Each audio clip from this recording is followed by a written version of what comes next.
A4 한 장으로 민법 24개 테마 끝내기는 크게 4파트로 구성되어 있고 매매 563조와 관련된 테마 7개 중 5번째 제3자를 한 계약에 관해서 알아보겠습니다.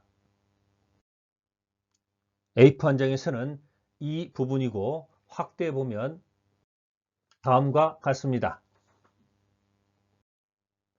제목이 왜 제3자를 한 계약일까요?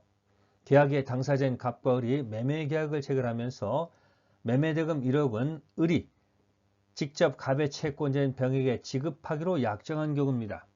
여기서 갑과 을이 계약을 체결했는데 계약 당사자 아닌 제3자 병을 위한 것이므로 여기서 제3자란 계약이란 제목이 나옵니다. 즉 병을 위한 갑과 을의 계약입니다. 갑의 건물 소유권은 을에게 이전되고 을은 대금을 병에게 지급하게 됩니다.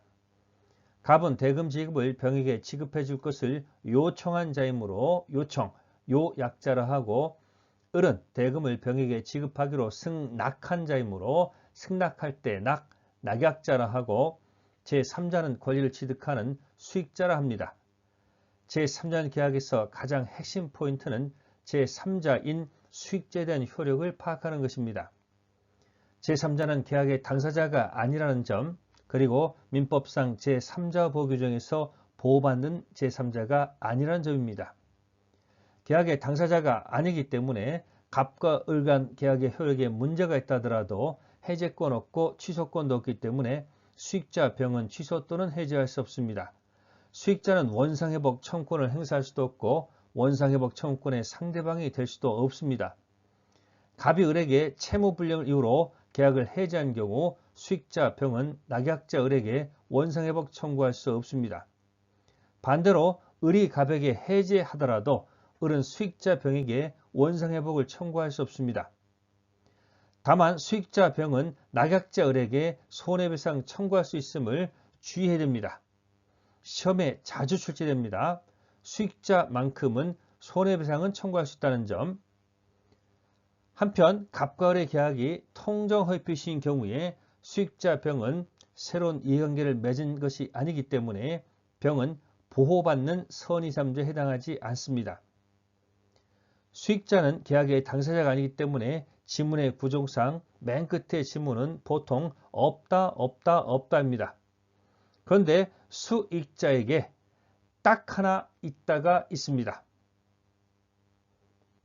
수익자의 시옷과 손해배상의 시옷을 잘 기억해 두시기 바랍니다. 계속해서 수익자인 제3자는 언제 권리를 취득하고 수익 의사표시 이후 제3자의 지는 어떻게 되는 것인지 알아볼까요? 제3자인 수익자가 수익 의사표시를 낙약자 을에게 하게 되면 비로소 자신의 권리를 취득합니다. 주의할 것은 제3자의 수익 의사표시는 수익자 자신의 권리 취득 발생 요건일 뿐이지 제3자 계약의 성립 요건은 아니라는 점입니다.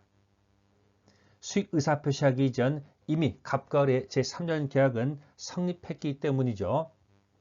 제3자의 권리가 발생한 이후 계약 당사자인 유약자 갑과 낙약자 을은 임의로 합의로 계약의 내용을 변경 소멸시키지 못합니다. 즉 수익자 권리가 발생한 이후 당사자 간의 합의로 대금을 감액하거나 합의 해제할 수는 없습니다. 수익자 병을 보호하기 위한 것이죠. 다만 갑과 을이 계약을 체결할 때 유약자 갑과 낙약자 을이 변경 소멸시킬 수 있음을 미리 유보하였거나 수익자인 제3자의 동의가 만약에 있었다면 변경 소멸시킬 수 있습니다. 제3자 계약에서 기본관계와 대가관계를 알아봅니다.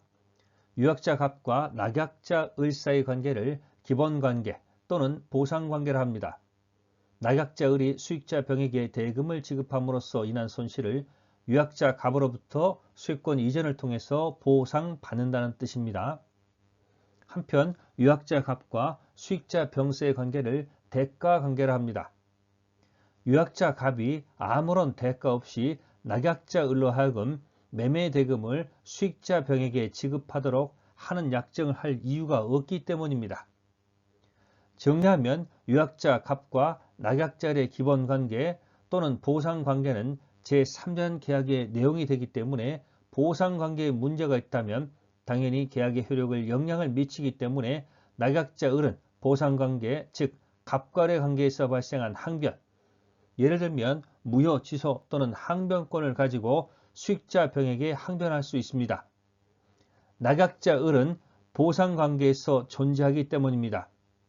유약자 갑이 수익권 이전해 주지 않는다면 낙약자 을은 매매대금의 항변권을 가지고 있기 때문에 수익자 병에게 대금 지급을 거절할 수 있는 항변권을 행사할 수 있습니다.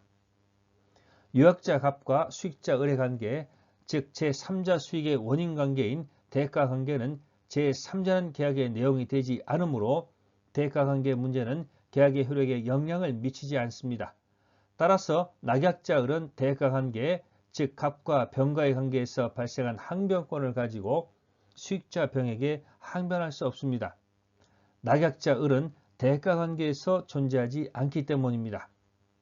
갑과 병 사이의 대가 관계가 무효나 취소 사유가 있다 하더라도 낙약자 을은 수익자 병의 대금 청구권 행사에 대해서 항변권을 행사할 수 없습니다. 기본 관계와 대가 관계에 대한 이해가 필수적입니다. 34의 기출문제 풀어봅니다. 갑은 을에게 매도하면서 을이 대금 전액을 병에게 지급하기로 하는 제3전 계약을 체결하였고 병도 을에 대해 수익 의사 표시를 하였다. 설명 중 틀린 것. 동그라미 1번 을 낙약자입니다. 갑병 사이의 채무 부존재 항변.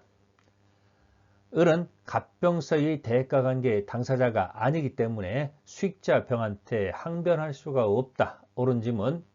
동그라미 2번 수익자 병은 을의 체불을 이유로 갑을세 계약을 해지할 수 없다. 옳은 지문.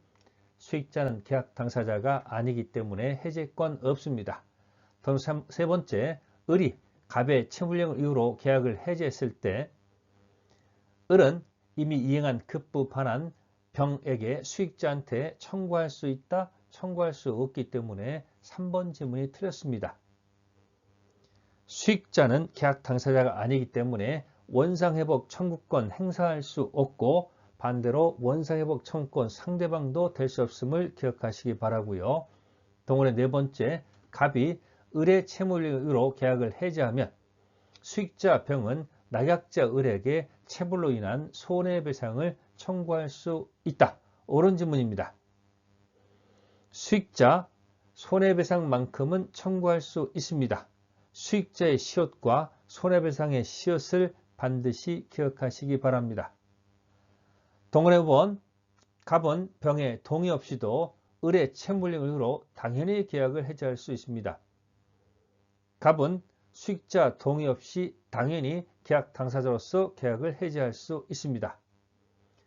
지금까지 제3자련 계약이었고요. 다음 테마는 채무불이익으로 인한 법정해제, 원상회복, 손해배상을 알아보도록 하겠습니다.